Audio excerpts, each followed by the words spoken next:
The bells of the convent tolled for the last time. High in the hills of Thessaly, where olive trees shivered in the autumn wind, a small band of nuns gathered inside their fading chapel. They prayed beneath cracked frescoes, saints with faces long scraped away by age and sorrow. On the horizon, fire shimmered. Ottoman banners were already visible, red cloth fluttering like sparks across the mountains. The women knew exactly what that meant. No riders came from the nearby towns. No soldiers remained to guard them, only the stillness before conquest. Their abbess, Sister Eleni of Larissa, stood before the altar holding a silver crucifix that had survived a century of storms. She whispered, "If they breach our walls, keep your vows inside your hearts. That they cannot take." But she was wrong. When the empire's armies reached the convent gates, vows, prayers, and sanctity meant nothing against what history tried to erase. If you're drawn to documented records from the Ottoman Byzantine frontiers, don't forget to subscribe. It helps us uncover more of the accounts buried in archives, from missionary letters to Vatican reports. Now, back to the story. The first stones of the convent collapsed before sundown. The hymns that once filled those halls were drowned out by iron and screams. The Ottomans didn't waste arrows on holy places. They shattered the gates with cannon fire, both a warning and a declaration. To them, a convent wasn't sacred ground. It was a symbol of defiance, proof that the cross still dared to rise in conquered soil. Inside, the sisters hid their relics, silver chalices, embroidered icons, fragments of saints' bones beneath the chapel floor. They believed, if their bodies were lost, their faith might still endure. But the soldiers weren't after treasure. They wanted evidence proof that they had crushed not just the enemy's armies, but their God. By nightfall, the surviving nuns were herded into the courtyard. Torchlight turned their white robes into shifting gold and shadow. They were told they'd be taken before the Pasha, a promise few ever lived to see fulfilled. What followed became legend, so grim that even church chroniclers avoided the details. By dawn, the convent was ash. Smoke drifted from the refectory, where the women once shared bread and silence. Ottoman flags fluttered from the bell tower, signaling nearby units that resistance was over. Yet in that courtyard, something unexpected happened. The soldiers waiting for screams heard singing instead. Bound with rope, the surviving sisters began to chant, a hymn not of despair, but defiance. The Agnus Dei, Lamb of God, who takes away the sins of the world. Their voices trembled, but never broke. The Ottoman captain, unsure whether to laugh or silence them, ordered the abbess dragged forward. Eleni still clutched the silver cross rescued from the altar. The captain promised her mercy. If she renounced her God and accepted the conqueror's faith, her sisters would live. Her reply sealed her fate. "I have already given my life. What else can you take?" The captain hesitated, perhaps moved, then turned away, leaving her to his men. What followed was never written in full. Even Ottoman records, which glorified victory, described it only as discipline for those who refused reason. Yet in later European letters, her name resurfaced, Eleni of Larissa, the nun who would not kneel. By midday, the convent's bells were melted for coin, and the rooftop cross shipped east as a trophy. But soon, rumours spread across nearby villages. They said that when the wind swept through the ruins at night, one could still hear women's voices, not crying, but praying. The smoke had barely faded when the march began. What remained of the order, 22 women in torn habits, were driven south toward the coast, ankles bound, watched by Ottoman horsemen. To the empire, they weren't prisoners of war but symbols of conquest, proof that even sacred walls could fall. The journey was merciless. The sun scorched the road. The sisters, who had never stepped beyond their cloister, stumbled from thirst and exhaustion. When one fell, another lifted her veil so soldiers wouldn't trample it. A final act of dignity in a world stripped of mercy. Their abbess was gone, but her last words endured among them. "If you cannot hold the cross, hold each other." After 7 days of walking, the captives reached the port of Volos. Waiting there were Ottoman galleys, ships designed not for comfort, but for control. The women were herded aboard, wrists shackled to wooden benches where criminals and slaves once rode. As the sails caught the wind, the shores of Greece faded into the horizon, and with them, everything they had ever known. The ship's overseer, Yusuf Aga, kept meticulous records: cargo, spices, coins, textiles, and religious captives. It was this very ledger, discovered centuries later in the archives of Istanbul, that confirmed a story once dismissed as legend. The voyage to Constantinople lasted 12 days. Storms lashed the deck, salt stung their wounds, hunger hollowed their faces. Yet what broke them most wasn't pain. It was silence. No one spoke to them except to bark commands. They existed like ghosts, floating between sky and sea. At night, the youngest, Sister Magdalena, whispered psalms beneath her breath. Her voice was faint, barely audible over the crashing waves. But even the chained prisoners around her, Greeks, Serbs, and Italians, turned their heads to listen. For a moment, the sea seemed to still. When the ship finally entered the Bosphorus, the sisters saw the skyline of Constantinople rise before them, its domes and minarets glowing like blades in the dawn. Across the strait, the city seemed alive, breathing with power. For centuries, it had been called the city of the world's desire. Now it would become their cage. From the docks, they were paraded through narrow streets lined with merchants, soldiers, and slaves. Locals paused to stare. Christian nuns among captives were a rarity, even in an empire built on conquest. They were led past the ancient walls of Blakenai toward the imperial district where their fates would be sealed. In the shadow of Hagia Sophia, the once great cathedral of Christendom, they were forced to kneel. As the muezzin's calls echoed from the minarets, one of the sisters whispered, "We are home, but it is no longer ours." Before dawn, they were taken into a marble courtyard surrounded by towering columns. This was not a dungeon. It was the Divan Humayun, the imperial council, where the will of the Sultan ruled above all. Here, captives were not judged by kings or priests, but by empire itself. For the nuns of Thessaly, their faith would be measured against the laws of conquest. At the center of the hall sat the Grand Vizier, a man whose expression betrayed nothing. To his left, scribes waited with ink and parchment, ready to record every detail, names, ages, and intended uses. Every word would be entered into registers that still survive centuries later, stained by wax and time. The sisters stood in torn habits, eyes lowered. Through translators, they were told the Sultan had granted mercy on one condition. Those who accepted conversion would be given new names, food, and life within the palace.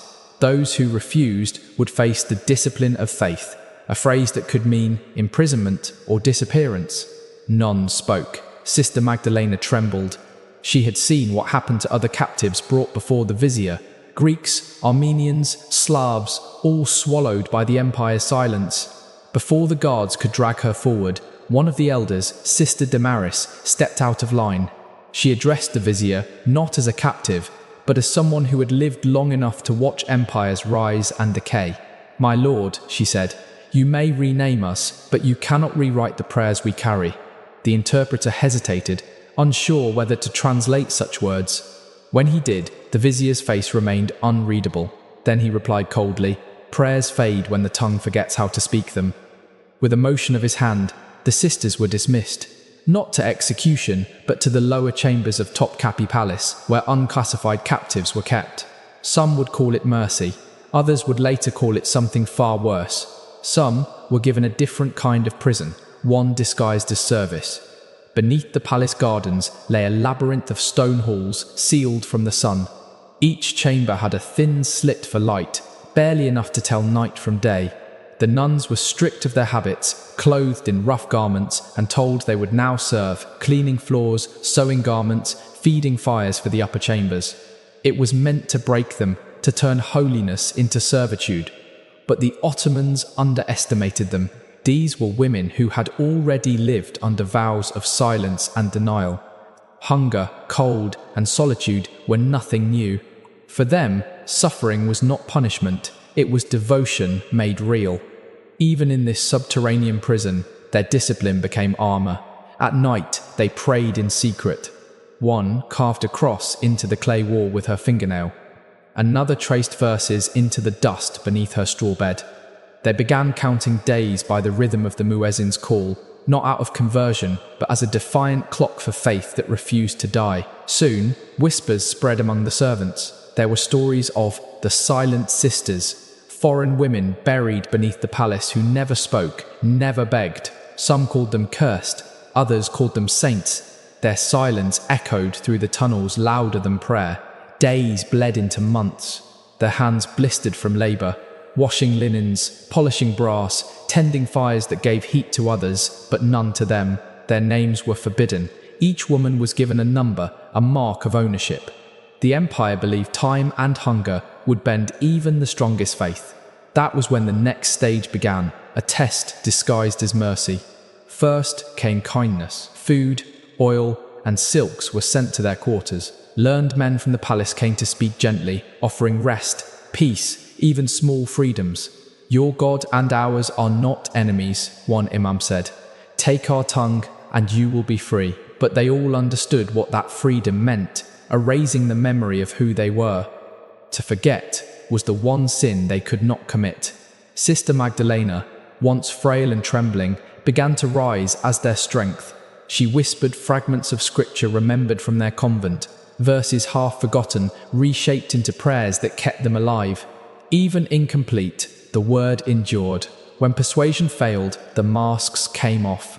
The torches were doused, food cut in half, no more kind visits, only silence and darkness. One by one, they were taken to a narrow room where scribes waited. Each was told to repeat a single phrase of submission. Those who did were allowed to live within the palace walls. Those who refused disappeared. It wasn't one grand act of cruelty, but a slow, methodical breaking of the soul. Faith wasn't torn away by force. It was chipped away by hunger, waiting, and the quiet voice asking, "Why suffer for a God who doesn't answer?" A few gave in. 2 sisters from Corfu, twins, finally whispered the words. They were dressed in silk and taken away, never to be seen again. For those who remained, each disappearance hardened their resolve. Sister Damaris, once brave before the Grand Vizier, grew thin and pale. When guards demanded her name, she smiled faintly. "Call me Silence," she said.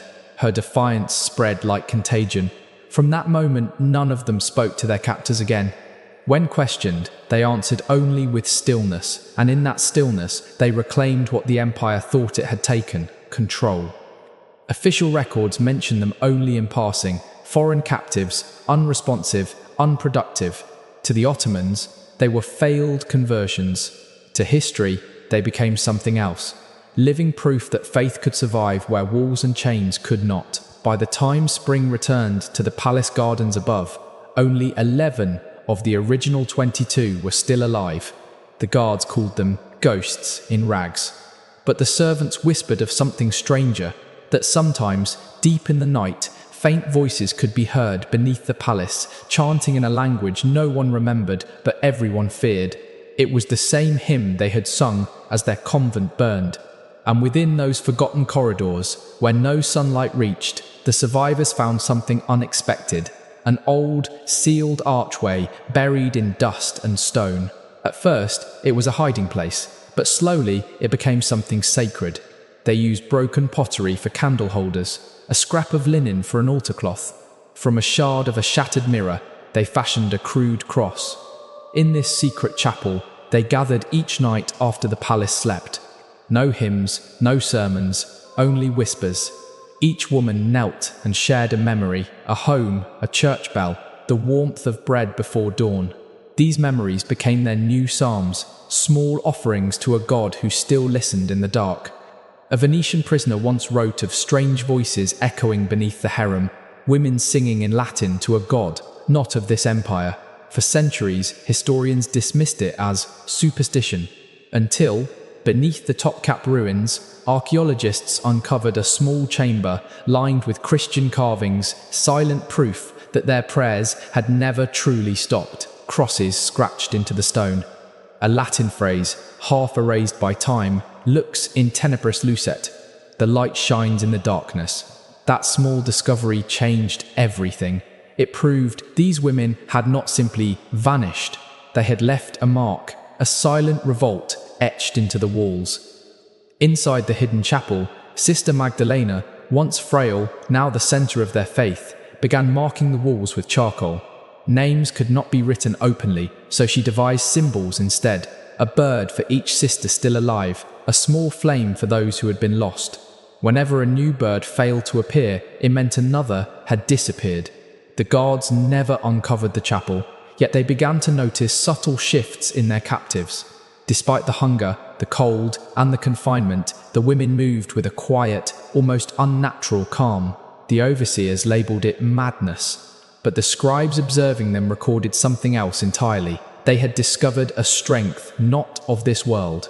Their secret worship continued for months, perhaps years, and though the empire tried to erase every trace of their existence, the chapel became their ultimate act of defiance. Not with weapons, not with protest, but through a faith that refused to die. By the time a new sultan rose to power, only a handful of the sisters remained, worn, aged, almost forgotten. Yet beneath the palace, their secret chapel endured, silent, hidden, eternal. Centuries later, when modern excavators explored Constantinople, no one expected that beneath layers of marble and empire, the fingerprints of these women would still be there. Women who had prayed in darkness, leaving behind the only thing the conquerors could never claim, their faith carved in stone. By 1482, the palace had changed hands again.